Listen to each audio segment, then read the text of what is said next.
Uprisings to all who are watching. Even if you're not just waking up, you're still rising. My name is Brielle. I have an organization called Everything Earth Tribe, where I do a lot of events to spread awareness for the environment.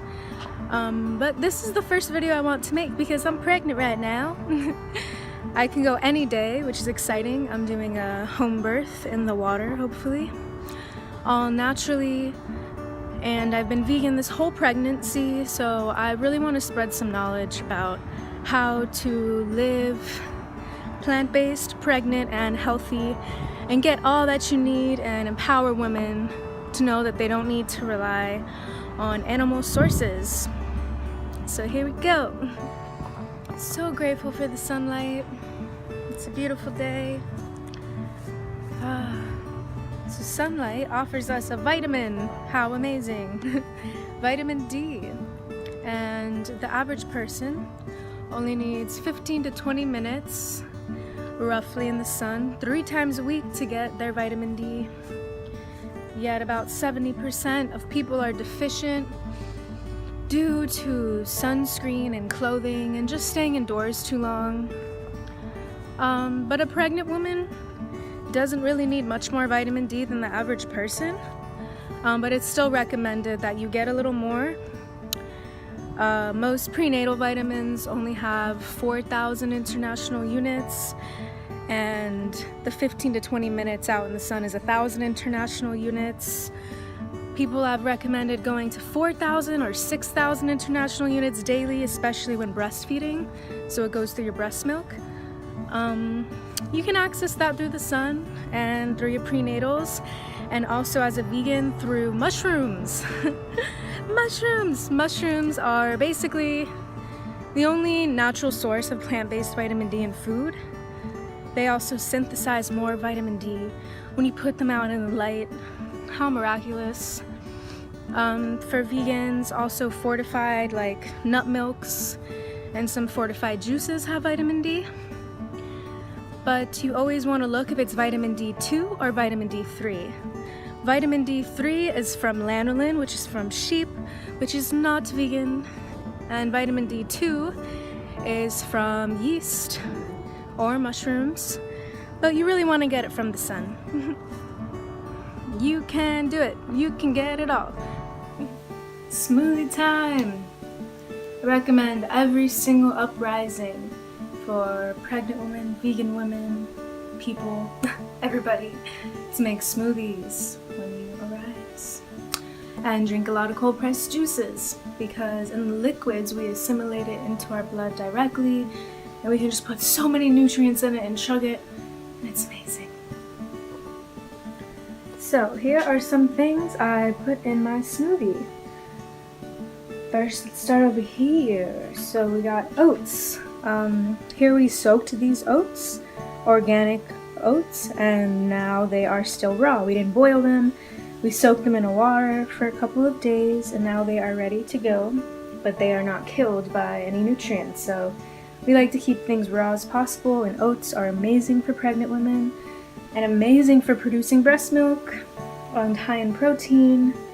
Almonds also have a lot of protein, amazing for producing breast milk. You can put some moringa leaf in, which is a superfood and has like every vitamin and nutrient ever. Great source of calcium, iron, and vitamin A, and it's a complete protein, which means it has the 8 essential amino acids we need to break down protein. You can put an avocado instead of a banana. I also like to put frozen bananas, but avocado is really high in healthy fats, and you need a lot of healthy fats when you're pregnant. Organic cacao, raw chocolate powder, so nutrient dense. It is the #1 plant-based source of iron. So a lot of pregnant women become anemic, especially if vegan, but iron is really easy to get. Just put cacao in your smoothie, and I'll speak more on iron later. Here, I put it in my bulk bag because I don't like to take plastic, is hemp seeds. Throw the hemp seeds in there, also a complete plant protein. kale, of course, any leafy greens, put them in your smoothie. Then we have some nut milk. I do recommend making your own nut milk, but right now this is what we have. And lastly, spirulina. Ancient superfood. Feeds your soul, feeds your spirit, hence the name spirulina. It is a blue-green algae. Let me open it up for ya. A blue-green algae. Look how beautiful it is. From the ocean. It was the first plant ever on the planet. How sacred. It's a complete protein. It's 80 to 90% protein in its form, so it's super concentrated in protein. Has tons of minerals, feeds oxygen to your blood, and it's just literally one of the most amazing things for our body. So I drink this every day. And that's a typical smoothie. Also frozen fruits, never put ice. Always put your frozen fruits instead. Let me brew it up. So in terms of adding protein powder to your smoothies, that's great, but I don't think it's that needed every single smoothie because it's so easy to get protein while vegan. And a lot of them, even the vegan protein powders, do contain things like natural flavors, which you really want to watch out for. They're anything but natural. The vegan ones are a little better than the non-vegan ones, but literally if it doesn't specify it's vegan, it could be from a beaver's anal glands. That's one of the natural flavors out there. And they're just very synthetic and not meant to be in our body. For example, this brand. It seems like an amazing vegan protein powder. I always thought this brand was amazing until I educated myself on natural flavors, and it's one of the first ingredients, which means there's a lot of it in there, and I don't want that in my body. So you can get pure plant protein powders like just hemp protein, which is good, but add your hemp seeds, add your greens like I said, you'll get your protein. Another thing with protein is you can easily get too much of it, and that can make it really hard to assimilate and absorb calcium. And we need the highest amount, like out of all the minerals, the highest amount of anything we need is in calcium. So watch out for that, because all plants have protein. Greens, nuts, seeds, legumes, grains all have a sufficient amount of protein. Fruits don't have a lot of protein, but some do contain a small percentage, so you're getting protein everywhere. Also, a lot of mothers that were vegan and then become pregnant get cravings for meat, and they think they have to honor it because it means they need protein or iron. But it's not really that. Definitely reflect upon it and honor yourself, but you don't have to caving to those cravings. It usually is just our like subconscious programming that we need that for protein and iron. And when you're pregnant, you get a little more like anxious about everything and getting everything you need. Or it could be emotional stress, hormonal transitionings that are creating these cravings that aren't really real. Even low blood sugar can create those cravings. So just take a moment to reflect upon it. You don't have to eat meat though to fix those cravings at all. So you want to start your day off drinking your liquids. Liquids before solids, specifically water and then juice and then smoothies and fruits, and then get your way to the heavier meals. That just helps food combination go smoothly and digestion go smoothly. And it's so easy to get your nutrients through liquids. So I wake up and I drink my water. The average person needs about 8 glasses of water a day, and a pregnant woman needs like 10 to 12 glasses of water a day. But you'll start drinking that naturally, you'll feel the urge. And I try to mix any supplements I can with my water, if it's like a tincture or a powder, so I'll show you. This is amazing. So this is an alfalfa tincture, alcohol-free, organic. And I can just mix that with my water. It doesn't really taste like anything. I drink this 3 times a day. It gives me tons of nutrients, especially vitamin K. So the vitamin K ordeal. All doctors will tell you that you need to give the baby a vitamin K injection right when they're born, which is a mega overdose, and it has all these other synthetic ingredients. And I don't trust that. You need to do that. I believe Mother Nature makes no mistakes, and they come out vitamin K deficient for a reason, and that a mother can provide for her child. So it is important for pregnant women to start taking vitamin K before the baby comes and during breastfeeding, to try to get it through the breast milk to the child, so you don't have to give them that synthetic shot. So yeah, alfalfa has lots of vitamin K and many other nutrients that we need, so I just mix it in my water and drink it, which I'll do now. One of the most important things that we need to get as pregnant women, that I think is also the hardest thing to get because it's such a high amount and kind of rare in vegan foods, is our omegas. Our omegas 3, 6, 9. There's lots of omegas, and they say you need it to get it from fish and fish oil, that has the highest amount. But you can get it from hemp seeds, flax seeds, chia seeds, walnuts, loaded with omegas. But I do recommend women still take a supplement while pregnant. I mean, we take our prenatals. This is just an extra little supplement to take. And I have found a vegan plant-based supplement that equates to fish oil. It's amazing, blows my mind. It's called ahi flour. Ahi flour. It is a lot higher than flax oil and basically equivalent to fish oil. It's just the oil found in the ahi flower seed that's grown in the UK. So it's an amazing source of vegan omegas for women. I take this every day. I really recommend it. Iron.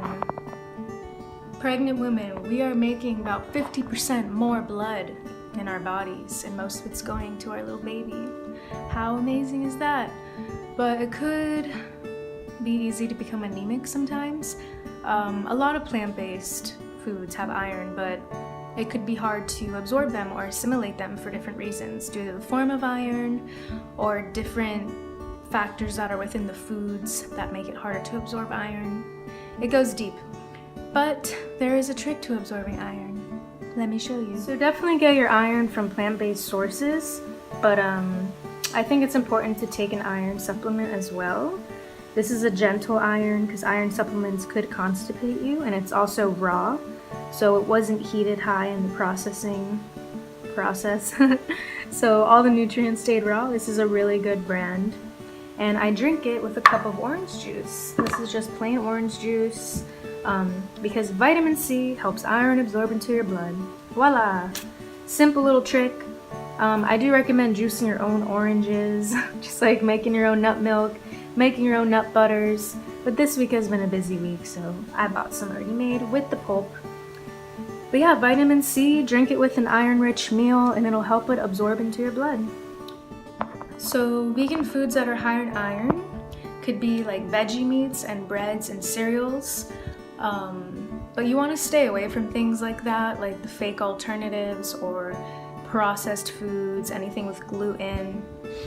It just doesn't flow right through our body, and you don't want to rely on that as your main source of protein or iron or vitamins or minerals. You want to rely on whole foods such as nuts, seeds, grains, fruits, and veggies. Also, soy. Like, soy is a complete protein, tons of iron, calcium, and basically everything we need. But most of the soy products are really processed, heavily genetically modified, and have been found to mess with our hormonal system, acting as estrogen, and we don't need more estrogen. So while pregnant, I did eat more soy than I usually ever would, just to make sure I get protein if I'm feeling just lazy or something. But I don't recommend using soy as your main food at all either. You want to rely on the whole foods. So some good sources of iron are all beans, dried fruits like dried apricots, prunes, raisins, pumpkin seeds, and pumpkin seeds are the #1 seed highest in protein. So pumpkin seeds are amazing. Make some pumpkin seed milk, sunflower seeds, and sea vegetables. I love sea vegetables. Everybody in the world needs to connect with eating sea vegetables more, such as nori, which is in sushi, spirulina, kombu, dulse. All these sea vegetables are amazing for you. So yeah, it's fun. It's fun to connect with the plants because you connect with the earth, with your body, and you get more creative. So that's a little bit about iron. The B12 dilemma that is happening on Earth. So that's probably the hardest thing for vegans to get, B12. But there's a reason for that. So no plants or animals actually can make B12. It's from the soil, our sacred soil, microorganisms in the soil. And that's how cows get B12 and other animals we choose to eat. But we aren't getting B12 anymore because of the state we have created for our soil. It's degraded and it's poisoned.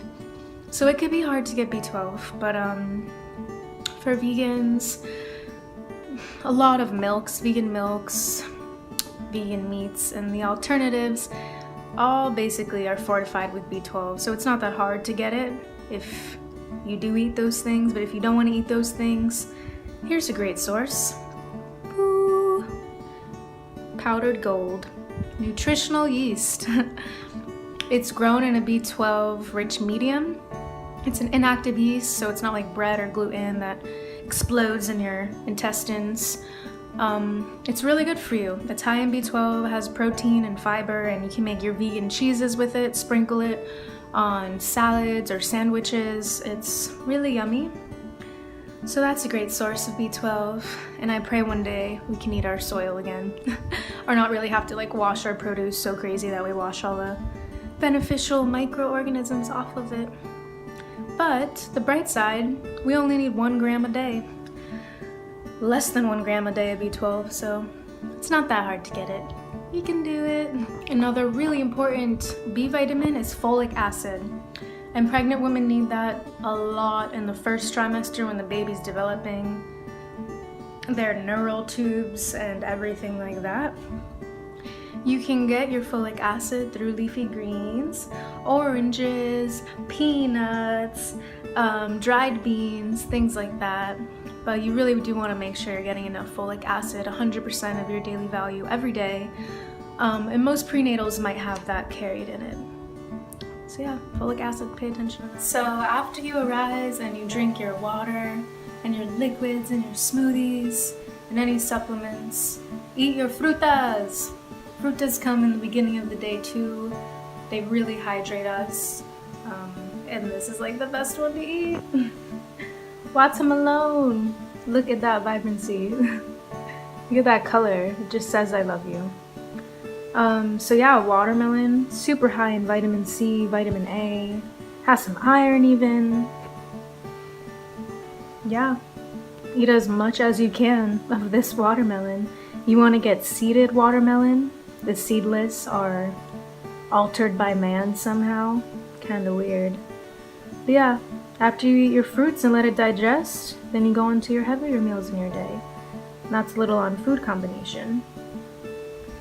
So later I will show you what I eat for my lunch and dinner. And another thing with watermelon is it's super alkaline. That just squished water anyway. You want to stay alkaline as much as possible during life and during your pregnancy. It'll keep you energized, keep your immune system up, because our blood is naturally alkaline.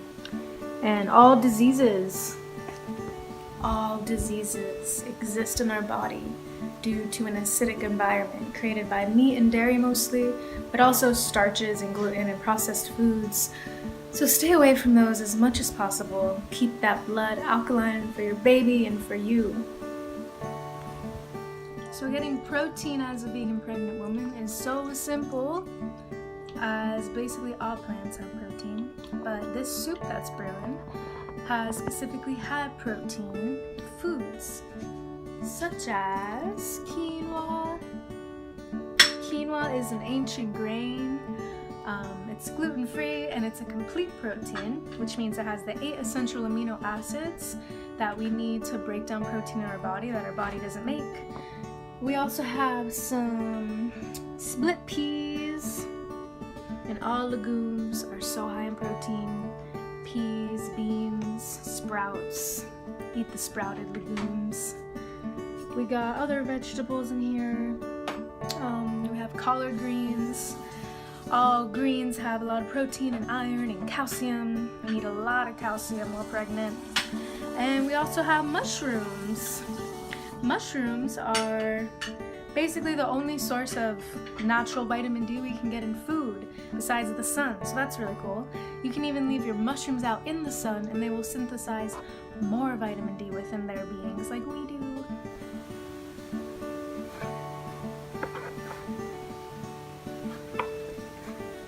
Use that coconut vinegar.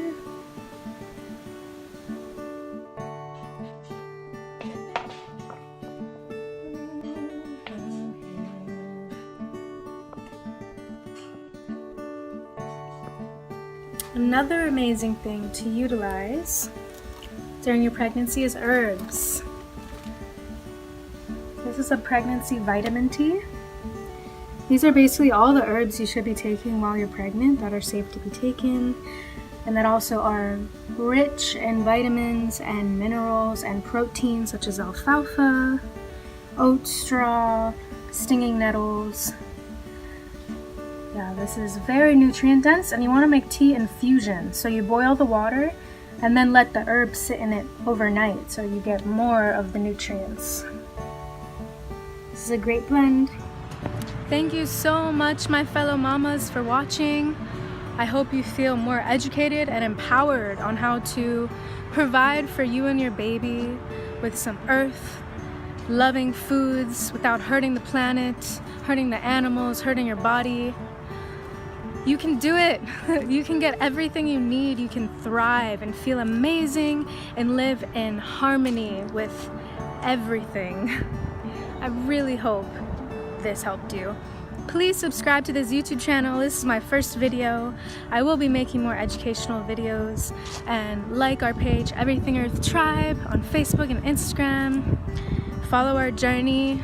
We're all on this journey together of remembering the sacred ways on how to live in oneness with each other and with the earth. Much love.